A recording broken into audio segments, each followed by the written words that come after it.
Yo, what is up, Crockxen clan members and others who have stumbled upon this video? I'm SoresanCrockxen, bringing you guys a double review right now because this week we had 2 episodes of Korra, and wow, that's not that bad. I feel like it's being rushed. I don't want this series to end too soon, but it is already going to be ending. Makes me sad because then we're going to have to wait like another year because apparently they have to have a whole year to start the next book. But whatever. You know what? We'll just get into this review and then we'll talk about what happens next week. All right. So the war is gonna start, right? You know, we have it. It's gonna happen, right? You know, it's gonna happen. Mako's still in jail. Bolan's being a douchebag because you know he's not in jail. He's a big movie star. Barrick is a good guy. Blah blah blah. So he's kind of showing off at Mako, which is kind of a douche move, considering he's your brother. You know, he's your brother. So he's talking about the party that they're gonna have because I guess it's the last episode or movie, whatever the freak it is that he was doing. But it was the last part of the story, basically. So you know they were gonna have a party. We're gonna do a showing, pro bending arena, just all this fancy, cool looking stuff. Everybody all dressed up nice and everything. He was just doing that. So they go in. It's basically the pro bending arena. They're all watching it, and then it was weird because the waterbenders start coming, you know, from the side into the building. And I'm like, wait a minute, there's no rebels in Republic City. And I'm like, the North isn't in Republic City. So what the heck is going on? And we find out that it was very, you know, obviously it's very douchebag right now. So, but he's I've come. I mean, it's not that I don't like him, but I respect him a little more than I did earlier. Because back then, like in the beginning of this, I didn't like him at all. Like, at the beginning, I was like, okay, this guy's weird. Then he was like awkward, and I didn't like him. And I really didn't like him. And I just hated the guy.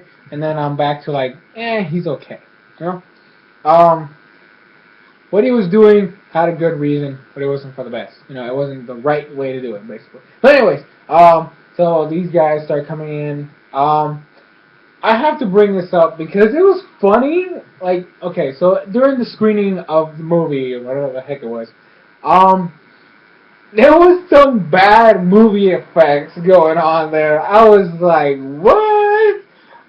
There was this one where it's like, Pabu is like, you know, with the firefight.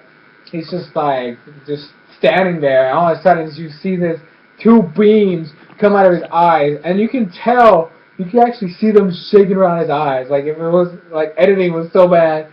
And there was another one where Naga is just standing there, and then you see her paw basically is just like going over here like this, and you're like, yeah, that's totally her doing that. You could see her legs like going downwards, and all of a sudden you see from this side, oh, I'm like, what is this? It was funny because there's stuff like that. That stuff is real, and if that were a real movie, like they would get bits for it, you know. So I like the fact that they did that comic moment there. That was funny. I give props to the creators. That was hilarious. I don't know if it was intentional or not, but if it was, that was awesome. If it wasn't,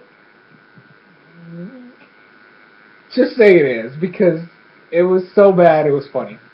And then you know, Bolan starts feeling bad. Asami follows him outside. She thinks that it's because of what's happening in the scene right now. But he's sad because you know he explains it. Car's not here. Marco's in jail. You're off doing lady business stuff, and it's like Team Avatar is just broken. It's not even a real thing anymore. And I'm like, oh my gosh, he's actually thinking about other people besides himself. Oh my gosh, Bolden, you actually remember that you're not the only person in the world. No, I'm just kidding. I like Bolden. And then it's weird because after Asami leaves, he notices there's something strange going on because he sees this thing in the water, and then he ends up going to this place, and then he almost slips on like this I guess like filling of a donut or whatever the heck it was. And he finds the two of the guards that are trapped inside a closet. And he's like, "What happened?" It's like, "They're going after the president." I'm like, "Oh my god!" And Bolin goes in into the president's space, whatever. No, the waterbenders are there. They're gonna take the president and kidnap them. All part of Barrett's plan, by the way. He explains later. So Bolin goes in, freaking earthbending, knocks one into the water. Remember, they're in the pro bending arena, so there's that water at the bottom. So knocks one of them in the water, and then he starts fighting them, a bunch of them, and the Beifong's like, "What is going on over there?"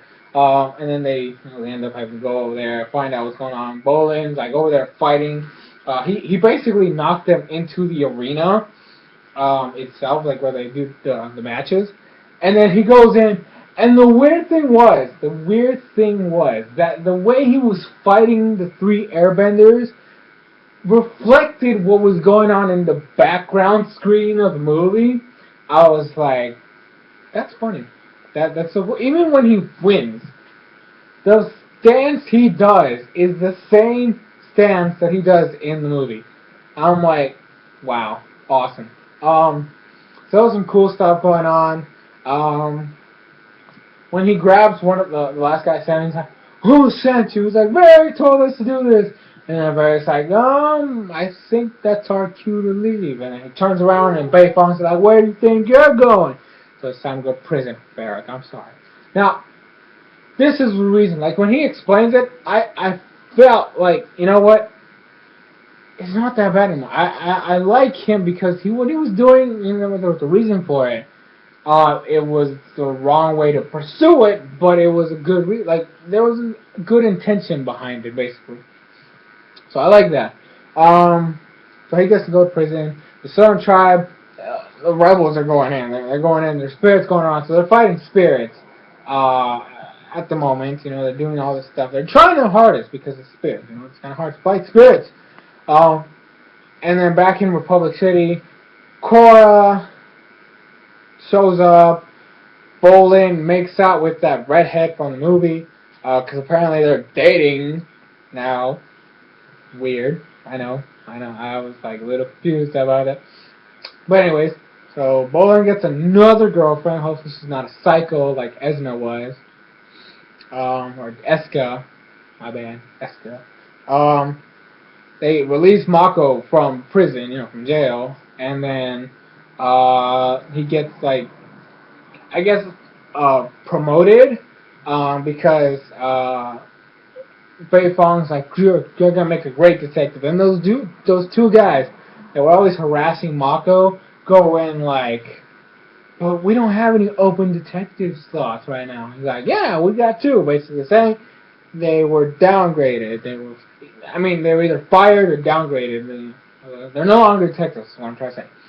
And then Korra just comes in, freaking kisses the guy, and I'm like, what? Asami's like right there.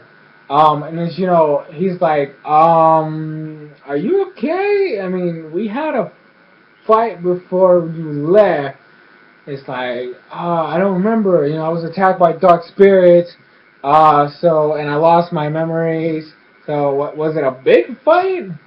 And this is where I was like, Mako, do the right thing. Tell her it's over. You're with Asami right now. He's like, no. Everybody's staring at him. Asami literally giving him the snake eyes right there. And I'm like, Mako, just say, what the heck is wrong with you? She's right there. Oh, man, that was stupid. Mako always ruins everything. Gosh, Mako, why are you such an idiot? But yeah, he douchebag move, Mako. I'm sorry, douchebag move. And then they're all happy. Team Avatar's back. They're gonna go in and save the world. Save the world technically. The president says no help. They're not gonna do it. Like, even though they tell him, hey, the world's in danger, he's like, no, I gotta protect the public city. The troops are staying here. They end up talking to Barrick. They get a ship. They're going over there. And then back in the south, Now they're having trouble with the spirits, and then Tonrag basically tells his men to go, just go. And he was fighting Eska and Desna, and then like it was not that bad. I mean, he was doing good. And he goes in and fights his brother, and it was an awesome fight. In fact, freaking Tonrag is a beast. Oh my gosh! Like literally, it was like this. Okay, so Unalaq is like waterbending all around, and they're both waterbenders, right? But freaking Tonrag is just like dodging and going in through glaciers, and I'm like, whoa, what the heck is this? Like he was dodging in ways that I do not think were possible for a man his age.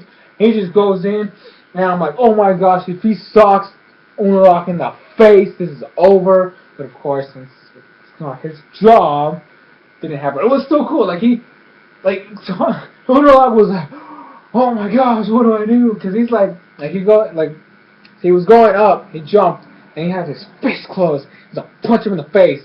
He was gonna grab him by the shirt and punch him in the face. And I'm like, oh my gosh, this is gonna be totally epic. And then like right at the last second, he's like, freaking ice block just goes in and knocks him out. And then he like puts him in like this ice thing and blasts him out of there. And like he's out. He's passed out. And he's like, Unalaq's like, now that I took care of you, I'm going after your daughter next. And walks off. I'm like, oh my gosh, what a douchebag. And then, like, so I thought it was over. I was going to start making the review. And all of a sudden, freaking, after the commercial break comes out, and then, like, episode 12, I'm like, what is this? So, I was like, okay. So, in the ship, Korra's airbending training over there. It's heading towards the southern tribe. Tenzin's like, you gotta fight, you gotta be strong, because Unalaq's gonna be ready, and you gotta take him out, and all this crazy stuff. And then Kia is trying to keep Denora alive, because we all know if your spirit's not in your body for a certain period of time, your body just dies, and your spirit is trapped wherever the heck it was. So she's she's basically keeping her alive. And then, they're all trying to, like, freaking Mako. Golden Mako moment that happened there was so funny, because Mako's like, I don't know what to do, because, he's got to tell Korra that they're not together anymore, he's dating Asami, and all this crazy stuff. And then Bolin goes in, you know what, I remember a story of somebody telling me that telling girlfriend bad news is like ripping off a band-aid. Just gotta do it fast and get it over with. And Mako's like, dang, I hate it when you listen to me. So Korra is like pissed off. She's like freaking firebends the thing's head. It goes like one of those practice dummies. Just whips its head off. And he's like, picks it up, gives it to her. He's like, she's like, what? You need something? That, oh no, it's nothing. Nothing. And freaking Bolin comes in and just laughs. I'm like, oh my gosh, Mako, being douchebag right now. And so Tenzin starts rambling about how they're gonna go in and just take everybody out and just charge through, take out everybody's protected portal, just go in and just get everything done with. And Bumi's like, whoa. And then Kia's like, what? Since when does Tenzin want to go in and just get business done? And then Bumi just starts going off with like his stupid stories, which I'm not even sure if they're real or not anymore. It's really weird because something happens. It's pretty crazy. And then it was weird because they all get captured, because they fail. No, I'm just kidding. But no, that happens later. But Unalaq gave the Fire Nation speech. I was like, what the heck? Because his kids are like, okay, we won, we have the style. What are we still doing here? We want to go home. And he's like, no, there's no more. There's no such thing as a water tribe. There's no more of this nation nonsense. It's all gonna be together. I'm gonna be the ruler. I'm like, this is the exact same thing that happened in the other series, except you're a waterbender and the other guy was a firebender. Literally, it's the same stupid speech. Oh, we gotta unite all the nations. It's gotta be one big happy family. It's all gonna be together. There's no separation. I'm like, this is literally the same thing they were saying back then. Nations should not belong to be together. We should give away our wealth as the Fire Nation. I'm like, literally, it's the same stupid nonsense. I mean, Avatar group, people who write this stuff, literally, like, couldn't you have come up with a better, like, scenario or something? But whatever, it's over and done with. But Bumi comes up with the idea of, like, through his wacky stories, they come up with a plan of attacking from above. They had a ship they had a plane in the ship, and then Oogie, the bison. So it would be Korra, Kia, Tenzin, and Bumi on Oogie, and then Asami, Mako, and Bolin in the plane. And just go in, distract up here. You guys go in, take them all. Basically, pretty cool plan. And freaking Asami, oh my gosh, like, she is freaking awesome. Like, I'm sorry, I like Korra, and she's cool, but Asami's a beast. Like, she has no bending at all, and she's got no powers whatsoever. She's awesome. Like, literally, she was flying this plane, and they were ready for them. I don't know how, but it's like it was like this long line of like waterbenders that were throwing like ice spikes up there. We had these robots just throwing shit over there, and then she's flying, just dodging everything, like just these maneuvers in the air that you would not think a plane would be able to do at that speed. I'm like, dang, girl. Like, she's like telling them when to strike, like she goes in and says, okay, fire right there. And then she flies over, and then she's like, okay, over there. And then Bolin starts throwing grenades and stuff, blows them up. Like, literally, she was a commander going on in there. Well, she's flying a freaking plane, and she's dodging everything. It was ridiculous. Like, if it wasn't for Eska and Desna coming out and just blowing off the back part of the plane, I think they would have won. Because, literally, they destroyed like the outside barrier, basically, of their camp. It was awesome. I gotta admit. And then, the other guys, they kind of, they didn't even do anything. Like, they were trying to go in, and then spirits came attacking. Oogie got she got caught by spirits. She was being dragged down. And then Bumi, like, takes one of the spirits and knocks it down along with him. And I'm like, okay, that was weird. Because, he has no bending, so. He, like, chokes it and then takes it down with him. And then so everybody else is like, oh, and then they get taken down. At the same time as Team Asami. I'm going to say Team Asami. It was Team Asami. But you compare what happened, and, like, here's Team Korra, and then here's Team Asami. And it seemed like Asami, like, destroyed the outer ring of their barrier, and then this people just crashed. Literally, that's what happened. It was so pathetic. But anyways, so they both get captured, and then, it was pretty crazy because Unalaq comes in, gives a speech about how he's gonna fuse with Batu and become the Dark Avatar. The era of the good Avatar is over because there's no such thing. There shouldn't be a bridge between the spirit and the human world. They should all live together.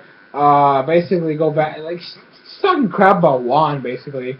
And I'm like, Dark Avatar? Really? Is there such a thing? But then, it's like he walks out. They try to plead to Eska and Desna about, hey, this is gonna be the end of the world. Let us out. And I start freaking yelling at them. And then it's like, okay, it's okay. We still got Bumi. And I'm like, oh gosh. And this is what I meant earlier by I don't know if the stories are made up anymore because like he's fighting the spirit. He's like, all right, let's go. Like freaking punching the spirit and just like trying to freaking throws a knife at it too, and the spirit just takes it and spits it back out. And then he's like,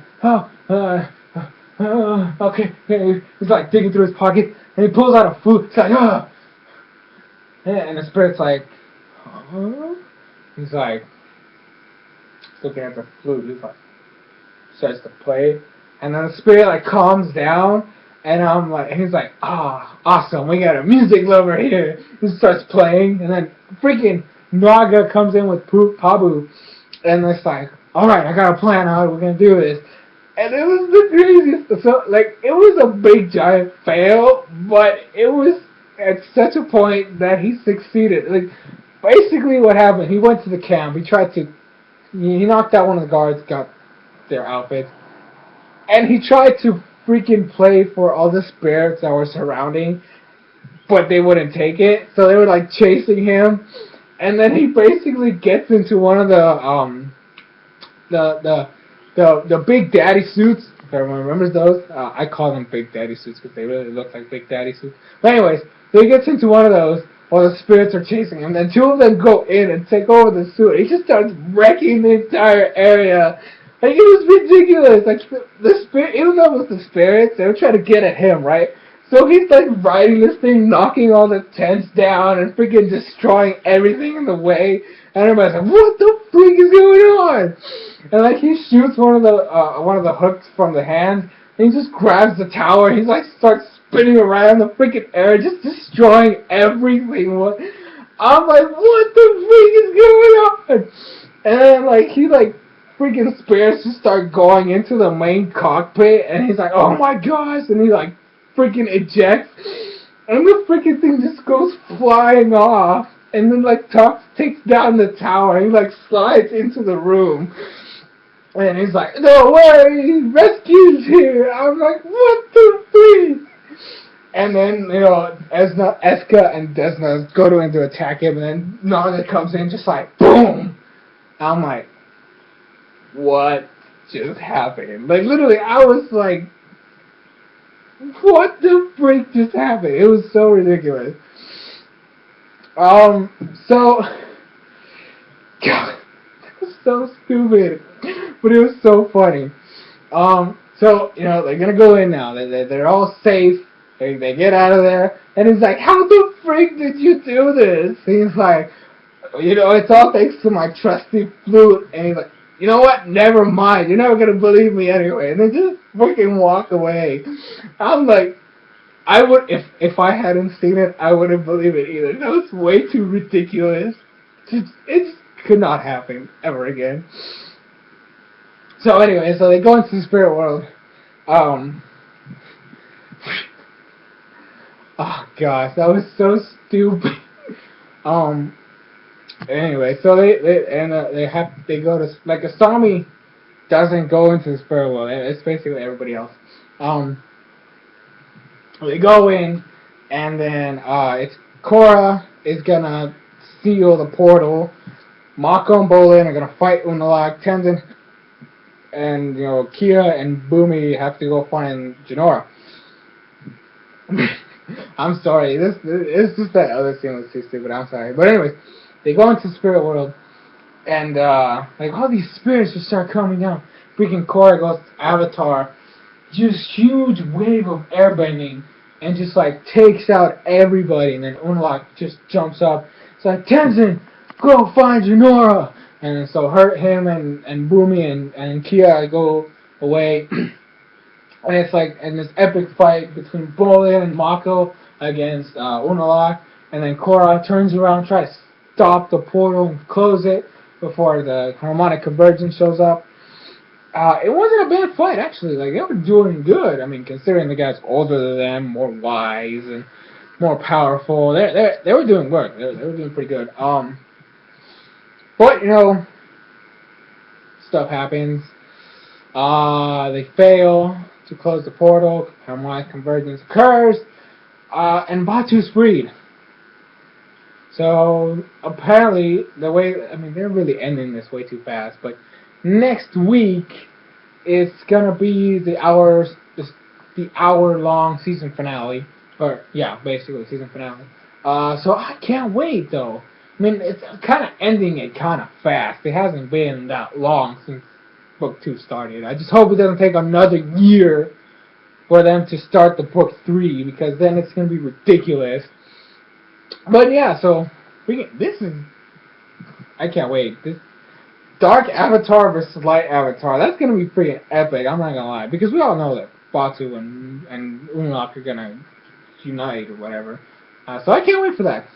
I'm sorry this video is so long. I didn't mean for it. It's just that it was a long episode. There was a lot of stuff that happened. It's crazy stuff all around. But if you did stick around this long, thanks for watching. Leave your comments down below what you thought of this two-parter episode, or 2 hour long special, whatever the heck you want to call it. I loved it. Funny stuff. It's just funny stuff all around. But yeah, so thanks for watching. Leave your comments down below. I can't wait for the season finale next week. I'm so excited. And yeah, so I guess I'll catch you guys later in another video. Thanks for watching.